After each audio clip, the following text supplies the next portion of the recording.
L'écho du soir avec Emmanuel Le Chypre. Bonsoir Emmanuel. Bonsoir Nathalie. Alors évidemment, vous l'avez vécu hier sur BFM TV, le PS a obtenu une majorité absolue hier à l'Assemblée.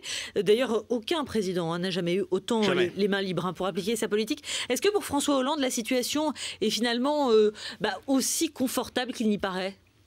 Alors, elle est confortable parce qu'elle lui donne toutes les marges de manœuvre pour mener la politique dont il a envie, la politique qu'il a promis aux Français. Le problème, c'est que cette politique, elle va totalement à rebours de ce que font tous nos voisins européens. Donc oui, il a les mains libres, mais pour faire le contraire de ce qui se fait ailleurs en Europe.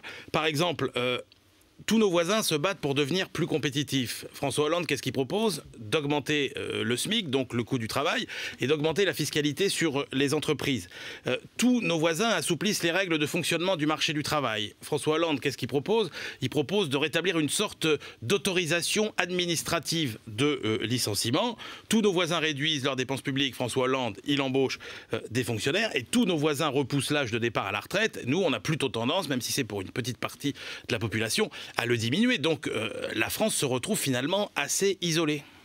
Alors est-ce que du coup la France ne risque pas d'arriver finalement en position de faiblesse pour ce rendez-vous du sommet là, du 28-29 juin, sommet européen? Alors clairement, ce sera vraiment l'heure de vérité. D'abord parce qu'on ne s'en tirera pas. On ne s'en tirera pas avec cette initiative de croissance. 120 milliards d'euros proposés, c'est 1% du PIB européen. Le plan Marshall, c'était 10 fois plus. Donc après, il y a deux hypothèses. Soit on accepte de perdre notre souveraineté budgétaire et de dire oui, on respectera tous nos engagements budgétaires et on se conforme à ce que veulent les Allemands. Et là, l'Europe fait un grand bond en avant vers une forme de fédéralisme. Simplement, il faudra qu'il renonce à ses promesses, François Hollande.